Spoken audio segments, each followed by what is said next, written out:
Mitford হত্যায় ফুঁসছে দেশ, সোহাগ বরগুনায় চিরনিদ্রায়, দ্রুত বিচারের আশ্বাস স্বরাষ্ট্র উপদেষ্টার, রাজনৈতিক ধৈর্যের আহ্বান আইজিপির।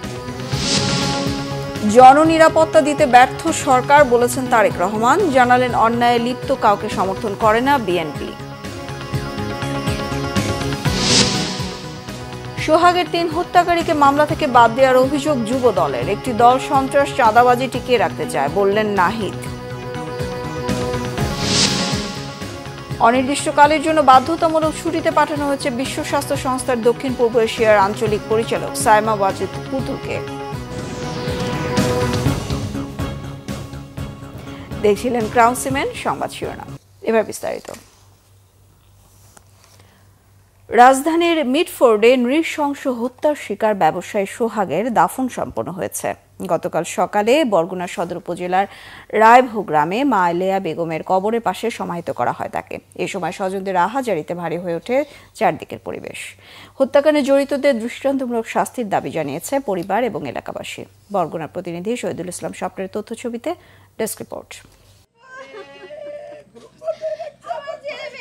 আর হবে না দেখা, দু চোখের নোনা জলে পরিবারের একমাত্র অভিভাবক সোহাগকে শেষ বিদায় জানিয়েছেন অসহায় স্ত্রী ও ৩ সন্তান। গত ৯ জুলাই চাঁদা না দেওয়ায় রাজধানীর মিটফোর্ডে নির্মমভাবে খুনের শিকার হন সোহাগ। শনিবার সকালে নিজ গ্রামে মায়ের কবরের পাশে সমাহিত করা হয় তাকে। আমার বাবার ব্যবসা এবং মাসে মাসে 2 লাখ টাকা চাঁদা চাইছে। আমার বাবা বলছে এটা আমি দিতে পারবো না, এটা আমার সন্তানের ভবিষ্যৎ, এটা আমি কেন দিব। আমাদের এতিম করা হয়েছে, আমরা এখন কোথায় যাব, কোথায় যেয়ে দাঁড়াবো আমরা? আমার বাবাকে যেরকম হত্যা করলো তাদের আমরা বিচার চাই, তাদের ফাঁসি চাই, একজনও যাতে না বাঁচে। আপনারা এরকমই বিচার করেন, আর কোনো মানুষ জানি কখনো এরকম কারণ করতে না করতে পারে। মানুষ এভাবে মারে আমি জানি না। আমার বাবাদেরকে মেরেছে বা পাথর দিয়ে নিষ্ঠুরভাবে মেরেছে, এত কষ্ট দিয়ে রাস্তার ধারে ফালিয়ে, আমি তাদের ফাঁসি চাই। শৈশবে বাবার মৃত্যুর পর ঢাকায় চলে আসেন সোহাগ। রাজধানীর মিটফোর্ডে তিলে তিলে গড়ে তুলেছেন সোহানা মেটাল নামে একটি ছোট্ট দোকান। হত্যাকাণ্ডের ঘটনায় রাজধানীর কোতালি থানায় মামলা দায়ের করেছেন সোহাগের বড় বোন মঞ্জুয়ারা বেগম। কারণ আমার মামাকে যখন মারা হয়েছে তখন কিন্তু অস্ত্র দিয়ে আমার মামারে এখানে একটা গুলি করা হয়েছে। হ্যাঁ, তারপরে আপনার ছুরি দিয়ে আমার এখান থেকে বেরোই গেছে। ওটা আমি বলছি স্যারের যে স্যার এখানে তো এগুলো উল্লেখ করেন নাই। এরপর পড়ার বলে যে হ্যাঁ আমরা সব উল্লেখ করবো, আপনি ওখানে আন্ডারলাইন করেন কোথায় দিব, কোথায় কোথায় মিসিং আছে। কিন্তু তারা কি করছে, ওইটা না দিয়া অন্য তাদের মতো করে সাজাইয়া ওইটা আমার মায়ের কাছ থেকে সিগনেচার নিছে, যেটা 17, 18 নাম 18, 19 এই 3টা নাম ছিল। সেই 3টা নাম পরবর্তী যে মেইন যে মামলাটা হয়েছে কাগজের ভেতরে ওই 3টা মামলা মানে 3টা আসামির নাম নাই। যেমন বুইনের বুক খালি করছে, স্ত্রীর বুক খালি করছে, ছেলে মেয়ের বাপ হারা করছে, এরকম জানি কি ওর বাপ হারা না হয়। প্রকৃত হত্যাকারীদের দ্রুত গ্রেপ্তার করে শাস্তির দাবি জানিয়েছেন স্থানীয়রা। এলাকার সবাই মুরব্বীরা আর ভালো পায়, পোলা হিসেবে অনেক ভালো। আর এমন কঠিন বিচার হোক যেভাবে এভাবে কোনো আর না করতে পারে কেউ। এমন মৃত্যু কেউ দেখেছে বলে আমার জানা নাই, আমরাও কোনোদিন শুনিনি। এই মৃত্যুর শাস্তি হতে হবে প্রকাশ্যে দিবালোকে সুস্পষ্টভাবে সবার সামনে। আদিম যুগে যেভাবে আমরা দেখেছি যে পাথর ছুঁড়ে মানুষ মারত, আজকে এই সভ্য সমাজে এরকম একটা ঘটনা, এটা মানে এটা নিন্দা জানানোর কোনো ভাষা নাই। সোহাগ হত্যার বিচার যেন অন্ধকারে হারিয়ে না যায় এমন প্রত্যাশা স্বজনদের। Bangla vision news desk. চাঁদাবাজি নয়, ভাঙারি ব্যবসার আড়ালে অবৈধ তামার ব্যবসার দখলবাজিতে প্রাণ গেল লাল চাঁদ ওরফে সোহাগের। এর আগেও একাধিকবার সোহাগকে হত্যার ছক কষেছিল প্রধান অভিযুক্ত মহিন। হত্যার আগ মুহূর্তে সিসিটিভি ফুটেজে মহিনের নেতৃত্বে 7-8 জনকে সোহাগের উপর হামলা চালাতে দেখা গেছে। বিস্তারিত রয়েছে ফজলে রাব্বির রিপোর্টে। গেল বুধবার সন্ধ্যা 6টার দিকে পুরান ঢাকার মিটফোর্ড হাসপাতালের সামনে নৃশংসভাবে হত্যার শিকার হন সোহাগ। হত্যার সেই সিসিটিভি ফুটেজ ঘুরছে সামাজিক যোগাযোগ মাধ্যমে, বইছে প্রতিবাদের ঝড়। হত্যার আগ মুহূর্তের সিসিটিভি ফুটেজ এসেছে বাংলা ভিশনের হাতে। তাতে দেখা যায় মহিনের নেতৃত্বে বেশ কয়েকজন লোক হামলা চালায় ব্যবসায়ী সোহাগের ওপর। এক পর্যায়ে তাকে টানতে টানতে দোকানের বাইরে বের করে আনেন তারা। পাশের দোকানিরা জানান সেই সময়ের ঘটনা। ওখান থেকে ওরে বেশ কয়েকজন লোক মানে মারতে মারতে বলতে গেলে বৃষ্টি হচ্ছিল, এমনি টানতে টানতে গড়িতে নিয়ে গেছে। তো আমি এখানে আসার পর দেখলাম যে ওর মাথাতে রক্ত বেরোইতেছে। হ্যাঁ, রক্ত বেরোনোর পরে ওখানে নিয়ে গেছে, তাই না আবার ওদিক নিয়ে গেছে। ওদিক যখন নিয়ে গেছে ওদিকটা আমি আর যাইনি। হ্যাঁ, ওদের নিয়ে কোথায় নিয়ে গেছে আমি পরবর্তীতে দেখছি যে হাসপাতালের গেটের সামনে ওর এটা পড়ে আছে। ভিতরে বসে দেখছি যে এখানে ওনারে মানে হ্যাঁচড়ে টাইনে নিয়ে যাইতেছে, এইটুকু দেখছি। কিন্তু ওই পাশে নিয়ে গেছে, কি করছে না করছে আর আমরা যাইও না আর দেখি না। গেল 5 আগস্টের পর তামার অবৈধ ব্যবসার নিয়ন্ত্রণ নেয় সোহাগ ও মহিন। তবে কিছুদিন ধরে বনিবনা হচ্ছিল না তাদের, বাড়তে থাকে ব্যবসায়িক দ্বন্দ্ব। এরই জেরে গেল বুধবার নৃশংসভাবে হত্যা করা হয় সোহাগকে। এদিকে মিটফোর্ড এলাকায় এখনো থমথমে অবস্থা, ব্যবসায়ীদের মনে আতঙ্ক। আইনশৃঙ্খলা পরিস্থিতি খুব দ্রুত উন্নত করে, সংস্কার হলো পরে, জানমালের নিরাপত্তা, জনসাধারণের স্বস্তির যে বিষয়টা ভালোভাবে তুলে ধরে। এরকম হলে ব্যবসা প্রতিষ্ঠানের ক্ষতি হবে না? ব্যবসার ক্ষতি হবে, অবশ্যই ক্ষতি হবে, আশঙ্কার বিষয়। কখন ফিরবে স্বাভাবিকতা, কাটবে আতঙ্ক, বুঝে উঠতে পারছে না ব্যবসায়ী সহ স্থানীয়রা। ফজলে রাব্বি, বাংলা ভিশন, ঢাকা। রাজধানীর মিটফোর্ডের ব্যবসায়ী হত্যার ঘটনায় অপরাধীদের দ্রুত আইনের আওতায় আনা হচ্ছে বলে জানিয়েছেন স্বরাষ্ট্র উপদেষ্টা জাহাঙ্গীর আলম চৌধুরী। পুরান ঢাকার মিলবারেকে অনুষ্ঠানে তিনি এই কথা বলেন। একই অনুষ্ঠানে আইজিপি বাহারুল আলম বলেন, গণ অভ্যুত্থানের পর এখনও পুলিশ বাহিনীর মনোবল দুর্বল, রাজনৈতিক দলগুলোকে সহিষ্ণু আচরণ করার আহ্বান তার। এদিকে র্যাবের মহাপরিচালক একেএম শহীদুর রহমান বলেন, চাঁদাবাজি ও আধিপত্য নিয়ে দ্বন্দ্বের জেরেই এই হত্যাকাণ্ড। অন্যদিকে পুলিশ বলছে, চাঁদাবাজি নয়, পারস্পরিক দ্বন্দ্বের কারণেই এই হত্যা। এ পর্যন্ত 5 জনকে গ্রেফতার করেছে আইনশৃঙ্খলা বাহিনী। বিস্তারিত রয়েছে জিয়া খানের রিপোর্টে। গেল বুধবার পুরান ঢাকার মিটফোর্ডে ব্যবসায়ী সোহাগকে নৃশংসভাবে হত্যার ভিডিও ভাইরাল হলে ঘৃণা ও ক্ষোভ ছড়িয়ে পড়ে গোটা দেশ জুড়ে। সমালোচনায় রাজনৈতিক দলগুলো, নড়েচড়ে বসে আইন শৃঙ্খলা বাহিনী। গ্রেফতার করা হয়েছে কয়েকজনকে, বেশিরভাগই এজাহারনামীয় আসামি। আসামিদের দ্রুত গ্রেফতারের নির্দেশও দিয়েছেন স্বরাষ্ট্র উপদেষ্টা। এই ঘটনা একটা সভ্য দেশে ঘটে, এটা কোনো সময় আশা করা যায় না। তো এটার জন্য যারা দায়ী, এদের কিন্তু আমরা আইনের আওতায় অলরেডি 5 জন, গত রাত্রেও একজন ধরা হয়েছে, এর আগেও 2 জনকে হাতিয়ার সহ র্যাব ধরছে, 2 জনরে এই মেট্রোপলিটন পুলিশ ধরছে। আমরা খুব অসহিষ্ণু হয়ে গেছি কোনো কিছু একটা, এই অসহিষ্ণুতাটা আমাদের সবারই কিন্তু একটু কমায় আনতে হবে। আইজিপি বলেন, 5 আগস্টের পর দায়িত্ব পালনে শতভাগ মনোনিবেশ করতে পারছে না পুলিশ। এইরকম একটা ট্রমাটিক এক্সপিরিয়েন্সের পরে এই আমার ফোর্সটাকে গুছাইয়া তাদেরকে 100% ইফেক্টিভ করা, এই জায়গাটায় কিন্তু আমি এখনও সন্তুষ্ট না। আপনারা যাই বলেন, I am still in the process. ঢাকার ব্যাপারে ডিটেকটিভ ব্রাঞ্চকে আমরা এলাকা ওয়াইজ আলাদা তালিকা করে চিহ্নিত যারা অপরাধী, যাদের বিরুদ্ধে মামলা আছে এবং যাদের রেপুটেশন এরকম খারাপ, তাদেরকে আমরা একটা হচ্ছে প্রিভেন্টিভ ডিটেনশন, আর যাদের বিরুদ্ধে মামলা আছে তাদেরকে মামলায় দেওয়া। আমরা এই চেষ্টাটা করে যাচ্ছি। এদিকে ব্যবসায়ী সোহাগ হত্যা মামলার আসামিদের গ্রেফতারে সেনাবাহিনীও মাঠে নেমেছে বলে জানান র্যাব মহাপরিচালক। বলেন, মব ভায়োলেন্স বন্ধে আইনশৃঙ্খলা বাহিনী আরও কঠোর হচ্ছে। ঘটনাটা সেটা স্থানীয় ব্যবসা বাণিজ্য, চাঁদাবাজি এই সংক্রান্ত বিষয়ে যেটা প্রাথমিকভাবে, একেবারেই প্রাথমিকভাবে, বাট এটা ডিটেলস বলার মতো অবস্থানে আমরা নাই। এটা যারা তদন্ত করতেছেন তাদের সাথে যোগাযোগ করতে পারেন। আমরা এই মুহূর্তে এই ঘটনার সাথে যারা সম্পৃক্ত, যাদের পাওয়া যাচ্ছে, তাদের গ্রেপ্তারের জন্য আমাদের অভিযান পরিচালনা করে যাচ্ছি। অন্যদিকে সোহাগ হত্যা মামলার তদন্তের অগ্রগতি নিয়ে পুলিশ বলছে, ব্যবসায়িক দ্বন্দ্বের কারণে হত্যাকাণ্ড। এখন পর্যন্ত কোনো চাঁদাবাজির ঘটনা, এরা চাঁদাবাজ এই বিষয়গুলো আমাদের নলেজে নেই। অতীতে কোনো তাদের বিষয়ে, অর্থাৎ ঘটনার আগে বা এখন পর্যন্ত আমাদেরকে এই রিপোর্ট আমাদেরকে কেউ করে নাই, আমরাও তথ্য পাইনি। আমরা শুধু যতটুকু জেনেছি এটা একটা পারস্পরিক একটা দ্বন্দ্বের বিষয়। তো আমরা এখন পর্যন্ত কোনো নির্ভরযোগ্য তথ্য থেকে, সোর্স থেকে তাদের রাজনৈতিক পরিচয়ের বিষয়টি আমরা নিশ্চিত হতে পারিনি। ঘটনাস্থলের সিসি ক্যামেরার ফুটেজ, মোবাইল ভিডিও ও সাক্ষীদের তথ্য বিশ্লেষণ করে জড়িতদের শনাক্ত করার কথা জানায় পুলিশ। জিয়া খান, বাংলা ভিশন, ঢাকা। মিটফোর্ডের নৃশংস হত্যাকাণ্ডের মূল অপরাধী, যাকে ভিডিও ফুটেজে দেখা গেছে, তাকে কেন গ্রেফতার করা হচ্ছে না? প্রশ্ন বিএনপির ভারপ্রাপ্ত চেয়ারম্যান তারেক রহমানের। তিনি বলেন, আইনশৃঙ্খলা রক্ষাকারী বাহিনী তো বিএনপি চালায় না। যারা আগে দেশের গণতন্ত্র স্বাধীনতার পক্ষে ছিল না, তারা এখনও ষড়যন্ত্র করছে বলেও মন্তব্য তার। মিরাজ হোসেন গাজীর রিপোর্ট। 24-এর গণ অভ্যুত্থানে শহীদ ও আহতদের পরিবারের সাথে বিএনপির ভারপ্রাপ্ত চেয়ারম্যান তারেক রহমানের এই মতবিনিময় অনুষ্ঠানের আয়োজন করে জাতীয়তাবাদী ছাত্রদল।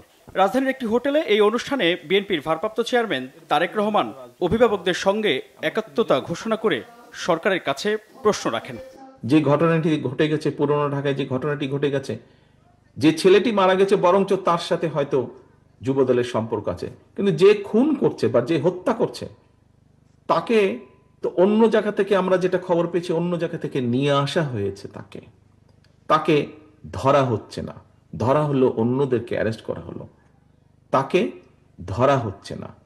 কি তাকে আসামিও পর্যন্ত বোধহয় করা হয়নি এখন পর্যন্ত। কেন হয়নি, কেন ধরা হচ্ছে না? আমাদের পক্ষ থেকে তো একবারও বলা হয়নি যে তমুককে ধরা যাবে না, অমুককে ধরা যাবে, একবারও তো এই কথাটি বলা হয়নি। আমরা বরাবর বলে দিচ্ছি, একটু আগে যেটি আপনাদের সামনে বলেছি, বরাবর আমরা বলেছি অন্যায়কারী আইনের দৃষ্টিতে তার বিচার হবে। দলের সাথে তার কি সম্পর্ক, কিচ্ছু যায় আসে না তাতে। তাকে দল কোনো রকম প্রশ্রয় দিবে না। কেউ যদি কোনো অন্যায় করে থাকে, তাহলে প্রশাসন ধরছে না কেন তাকে? আইন শৃঙ্খলা বাহিনী কেন তাহলে বসে আছে? আইন শৃঙ্খলা বাহিনীকে চালায় কে? বিএনপি তো চালায় না, চালাচ্ছে তো সরকার। তাহলে সরকার কেন ব্যবস্থা নিচ্ছে না তাদের বিরুদ্ধে? সেটি দলেরই হোক বা সেটি অন্য কোনো লোকই হোক, কেন ব্যবস্থা নিচ্ছে না? তারেক রহমান বলেন, জুলাই সনদের বিষয়ে 3 মাস আগেই প্রস্তাবনা দিয়ে রেখেছে বিএনপি। আর ছাত্র জনতা হত্যাকাণ্ডে জড়িতদের বিচার বিএনপি অবশ্যই করবে এবং এটি দলের অন্যতম অঙ্গীকার বলেও জানান তিনি। আপনাদের প্রত্যেকটি পরিবারের আত্মদান আছে এবং যেই আত্মত্যাগ আপনারা করছেন সেটি কোনো কিছু দিয়ে পরিশোধ করা সম্ভব নয়। আপনাদের যেই স্বজনরা আত্মত্যাগ করেছে তাদের বিচার কেন আজ পর্যন্ত বিলম্বিত হচ্ছে? কারা মব সৃষ্টি করে বিলম্বিত করতে চাইছে? কারা এই সকল হত্যাকাণ্ড? কারণ 2 দিন আগে আরেকটি হত্যাকাণ্ড হয়েছে, আমাদের যুবদলের এক কর্মীকে হত্যা করা হয়েছে, তার রক কেটে দেওয়া হয়েছে। কেন সেটি নিয়ে কথা বলা হচ্ছে না? কেন সেই বিচারের দাবি করতে গেলে বলা হচ্ছে যে বিএনপি লাশ নিয়ে মিছিল করছে? এই প্রশ্নের জবাবগুলো আজকে আমাদের সবাইকে খুঁজতে হবে, কারণ এই প্রশ্নের জবাবগুলোর সাথে বাংলাদেশের অস্তিত্বের সম্পর্ক রয়েছে, বাংলাদেশের মানুষের অস্তিত্বের সম্পর্ক রয়েছে। দেশের সুস্থ স্বাভাবিক পরিবেশকে যারা বাধাগ্রস্ত করতে চাচ্ছে, সরকার তাদেরকে কেন কঠোর হাতে নিয়ন্ত্রণ করছে না, এমন প্রশ্ন রাখেন বিএনপির ভারপ্রাপ্ত চেয়ারম্যান। কারোর ব্যাপারে আমরা দেখেছি স্বাধীনতা যুদ্ধের সময়ের ভূমিকা। যখন বিএনপির প্রতিষ্ঠাতা শহীদ রাষ্ট্রপতি জিয়াউর রহমান স্বাধীনতার ডাক দিয়েছিলেন, সেই সময় আমরা দেখেছি দেশের স্বাধীনতার বিরোধিতা কে করেছে, কাদের পক্ষ নিয়ে দেশের স্বাধীনতার বিরোধিতা করেছে। আবার আমরা দেখেছি কোন কোন রাজনৈতিক দলের সদস্য এই দেশের মানুষকে যুদ্ধের ডাক দেয়নি, বরং ডাক দেওয়ার দায়িত্ব তাদের ছিল, কিন্তু ডাক না দিয়ে আমরা দেখেছি সবাই মিলে গিয়ে কোনো একটি দেশে লুকিয়েছিল বা আশ্রয় নিয়েছিল। দেশের স্বাধীনতা, সার্বভৌমত্ব ও গণতন্ত্র যেন কেউ নস্যাৎ করতে না পারে, সে বিষয়ে দলীয় নেতাকর্মী সহ দেশবাসীকে সজাগ থাকার আহ্বান জানান বিএনপির ভারপ্রাপ্ত চেয়ারম্যান তারেক রহমান। মিরাজ হোসেন গাজী, বাংলা ভিশন, ঢাকা। এদিকে অন্তর্বর্তী সরকারের পেছনে মানুষ নেই, তাই সহিংসতা মোকাবেলায় ব্যর্থ সরকার, এমন মন্তব্য করেছেন বিএনপির মহাসচিব মির্জা ফখরুল ইসলাম আলমগীর। বলেন, সহিংসতার সঠিক বিচার করতে না পারলে তার জবাবদিহিতা বর্তমান সরকারকে করতে হবে। এ সময় দলটির সিনিয়র যুগ্ম মহাসচিব রুহুল কবির রিজভী বলেন, সব ঘটনা রাজনৈতিক চরিত্র নয়। মিটফোর্ডে প্রকাশ্যে দীর্ঘ সময় ধরে চলা সহিংসতায় প্রশাসন কেন চুপ ছিল, এমন প্রশ্ন তার। রিপোর্ট করছেন ফরুক বাবু। জুলাই আন্দোলনে শহীদ পরিবার ও আহতদের সাথে ছাত্রদল মতবিনিময় সভার আয়োজন করে। রাজধানীর একটি হোটেলে সভার আয়োজন করা হয়। অনুষ্ঠানে প্রধান অতিথির বক্তব্য দেন বিএনপির ভারপ্রাপ্ত চেয়ারম্যান তারেক রহমান।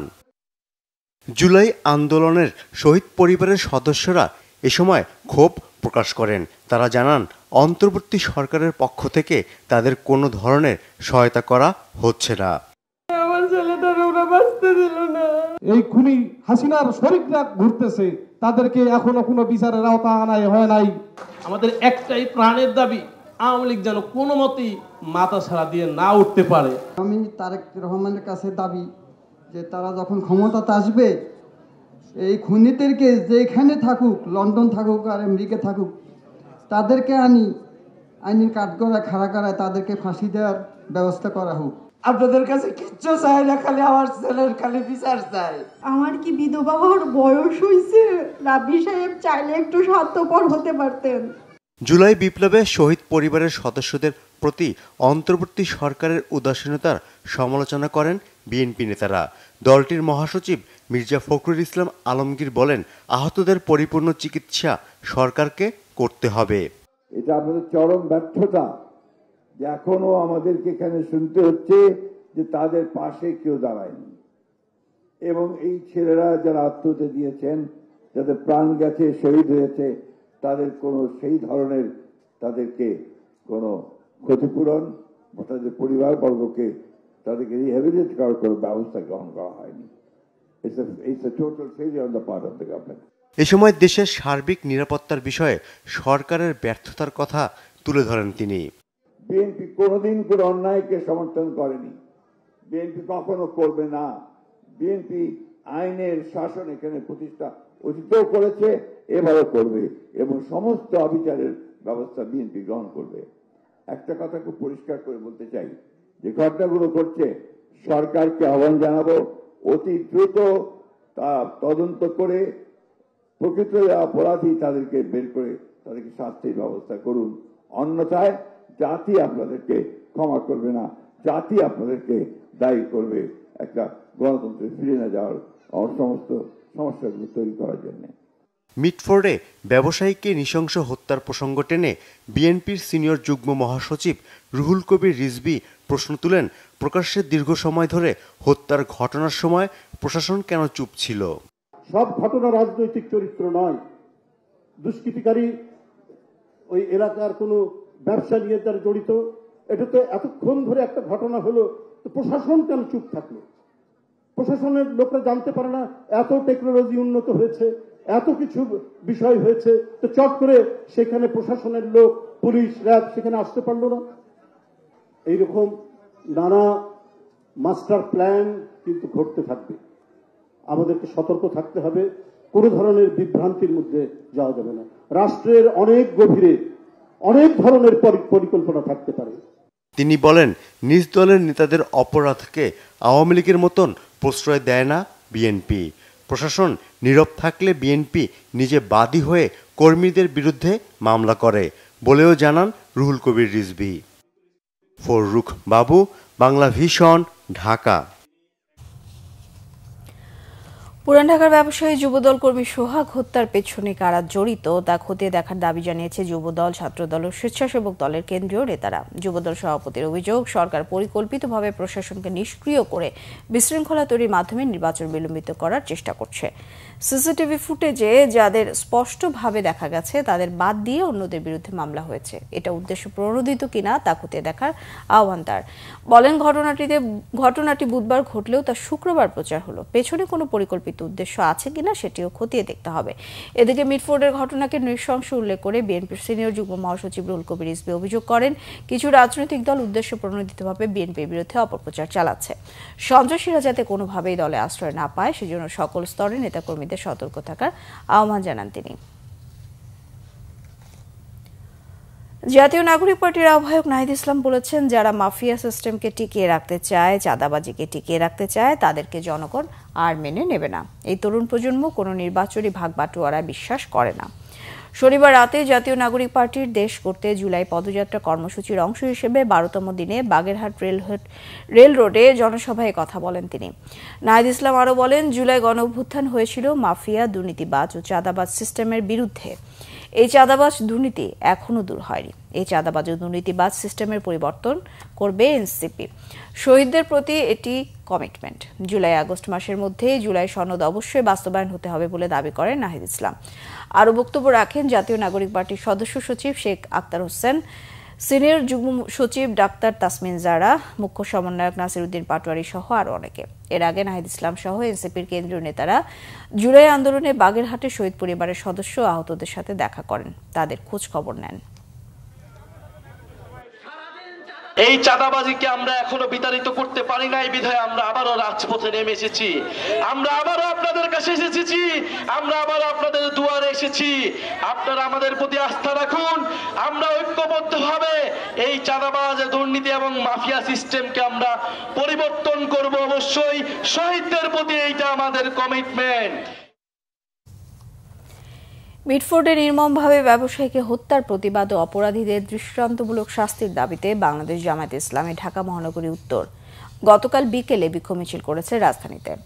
বিক্ষোভ পরবর্তী সমাবেশে জামায়াতে ইসলামের কেন্দ্রীয় কর্ম পরিষদ সদস্য ঢাকা মহানগরী উত্তরের সেক্রেটারি ডক্টর মোহাম্মদ রেজাউল করিম বলেন, যারা কর্মীদের নিয়ন্ত্রণ করতে পারে না তাদেরকে দেশের শান্তিপ্রিয় মানুষ কোনোভাবেই গ্রহণ করবে না, বরং আগামী নির্বাচনে জনগণ তাদেরকে প্রত্যাখ্যান করবে। এর আগে বিক্ষোভ মিছিল তেজগাঁও ৭ রাস্তা থেকে শুরু হয়ে মগবাজারে গিয়ে সংক্ষিপ্ত সমাবেশের মাধ্যমে শেষ হয়।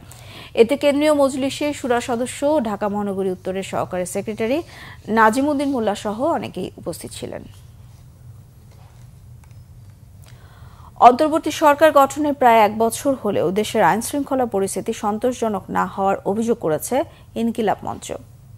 আর এই সুযোগে আওয়ামী লীগ ফিরে এলে এর দায় সরকার এড়াতে পারবে না বলে মন্তব্য করেছেন ইনকিলাব মঞ্চের মুখপাত্র শরীফ ওসমান হাদি। রাজধানী পুরান ঢাকায় ভাঙাড়ি ব্যবসায়ীকে নৃশংস হত্যার প্রতিবাদে শনিবার ঢাকা বিশ্ববিদ্যালয়ের মধুর ক্যান্টিনে সংবাদ সম্মেলন করে ইনকিলাব মঞ্চ। এ সময় সরকার ও বিএনপির কঠোর সমালোচনা করেন মঞ্চের মুখপাত্র শরীফ ওসমান হাদি। তিনি আশঙ্কা প্রকাশ করেন, নির্বাচনের আগে পুলিশ সংস্কার না করলে আইন শৃঙ্খলা পরিস্থিতি আরও অবনতি হতে পারে।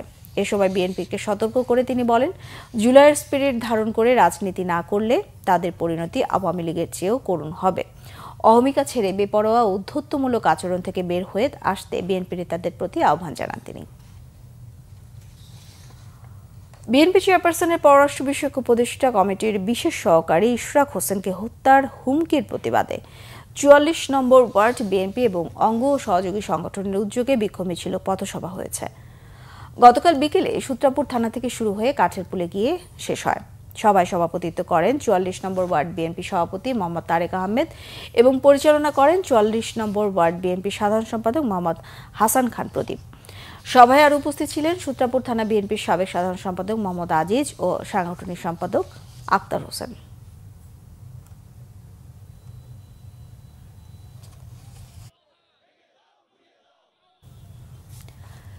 বিশ্ব স্বাস্থ্য সংস্থার দক্ষিণ পূর্ব এশিয়া অঞ্চলের আঞ্চলিক পরিচালক সায়মা ওয়াজেদ পুতুলকে অনির্দিষ্টকালের ছুটিতে পাঠানো হয়েছে।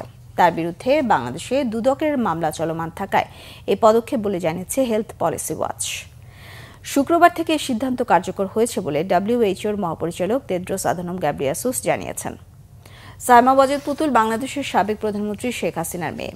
জালিয়াতি, প্রতারণা, ক্ষমতার অপব্যবহারের অভিযোগে গত মার্চে তার বিরুদ্ধে 2টি মামলা করে দুর্নীতি দমন কমিশন দুদক। এসব অভিযোগের 4 মাস পর তাকে দায়িত্ব থেকে সরানো হয়েছে।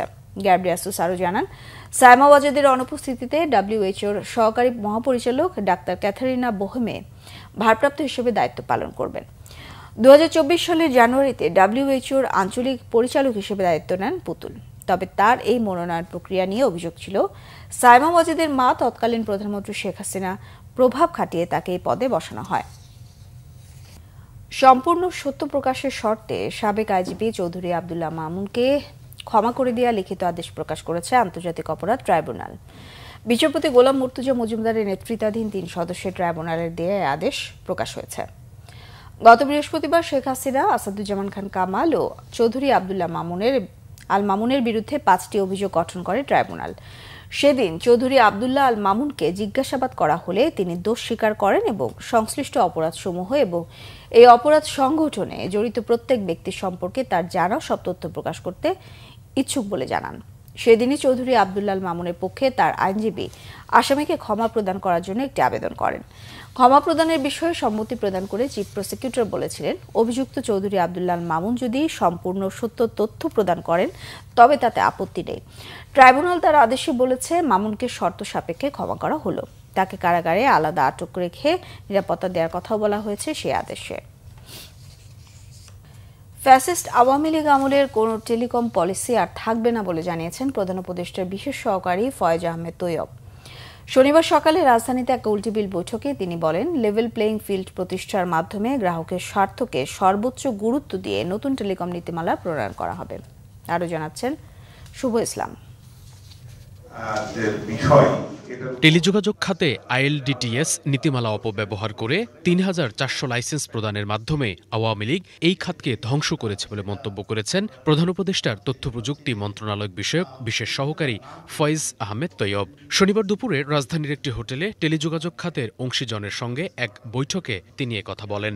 Telecom and technology reporters network Bangladesh TRNB আয়োজিত টেলিযোগাযোগ নেটওয়ার্ক এবং লাইসেন্সিং নীতি সংস্কার বিষয়ক এই গোলটেবিল বৈঠকের মূল উদ্দেশ্য প্রস্তাবিত নীতিমালায় গ্রাহক স্বার্থ রক্ষা এবং বিনিয়োগ বান্ধব পরিবেশ তৈরি। আলোচনায় নতুন নীতিমালার প্রস্তাবিত কিছু বিষয় নিয়ে উদ্বেগ প্রকাশ করেছেন মোবাইল অপারেটররা। প্রস্তাবিত নীতিমালায় বিদেশি বিনিয়োগে শতাংশ বেঁধে স্থানীয় পর্যায়ে 15% বিনিয়োগের বাধ্যবাধকতা এবং সময় বেঁধে দেওয়াকে রীতিমতো ভীতিকর বলে মনে করছেন তারা। এ সময় বিভিন্ন অপারেটরের সিইওরা আস্থার সংকট দূর করে বিনিয়োগ ঘাটতি কমানোর উপর জোর দেন। আমাদের 700 টাওয়ার বন্ধ হয়ে যাচ্ছে, এটার দায় দায়িত্ব কেউ নিতে পারছে না, নতুন টাওয়ার করা যাচ্ছে না। আমরা আমাদের ফাইবার আছে, আমরা মেনটেন করতে পারবো না, যতটুকু টেলকোরা ওন করে ওইটাতে মেনটেন করতে দেওয়া হবে না। একটা ফরেন ইনভেস্টর তার বোর্ডে আলাপ করতে হবে, যেখানে মাস্তানি হয় ওখানে আটকা দেওয়া হচ্ছে। ব্যান্ডউইথ ট্রান্সমিশনে অযাচিত লেয়ার ইন্টারনেটের দাম বাড়ানো সহ নানা জটিলতা সৃষ্টি করছে।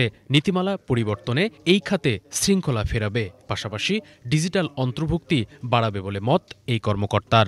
আমরা নাম্বার অফ লাইসেন্স দিয়ে এটাকে লিমিট না করে, রেগুলেট না করে আমরা কেপিআই দিয়ে রেগুলেট করব, but it does not mean যে নাম্বার অফ লাইসেন্স লিমিটেড হবে না, তা না। It is not that. অনুষ্ঠানে প্রধান অতিথি প্রধান উপদেষ্টার বিশেষ সহকারী ফয়েজ আহমেদ তৈয়ব তার বক্তব্যে আওয়ামী সরকারের নীতিমালার কঠোর সমালোচনা করেন। বলেন, এরই মধ্যে ফ্যাসিস্ট রেজিমের নেওয়া সকল টেলিকম পলিসি বাতিলের উদ্যোগ গ্রহণ করা হয়েছে।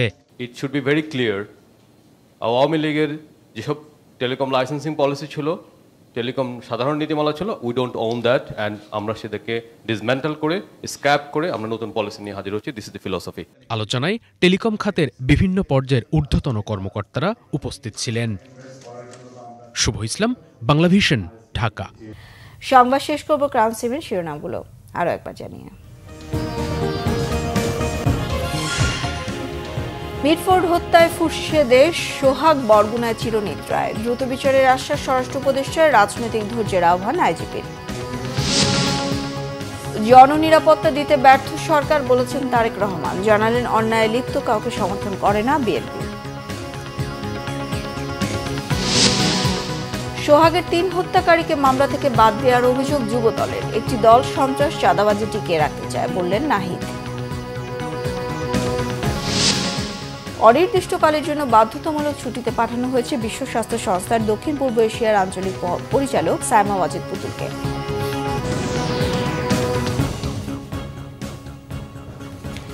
এ ছিল এখনকার মতো, পরের সংবাদ সকাল 7:30টায় দেখার আমন্ত্রণ রইল। এছাড়া বাংলাভিশন সংবাদ ও সংবাদ সংশ্লিষ্ট অনুষ্ঠান দেখতে ভিজিট করুন www.bbnews24.com ও facebook.com/banglavisionnews। সাবস্ক্রাইব করুন youtube.com/banglavisionnews। সঙ্গে থাকায় ধন্যবাদ সবাইকে।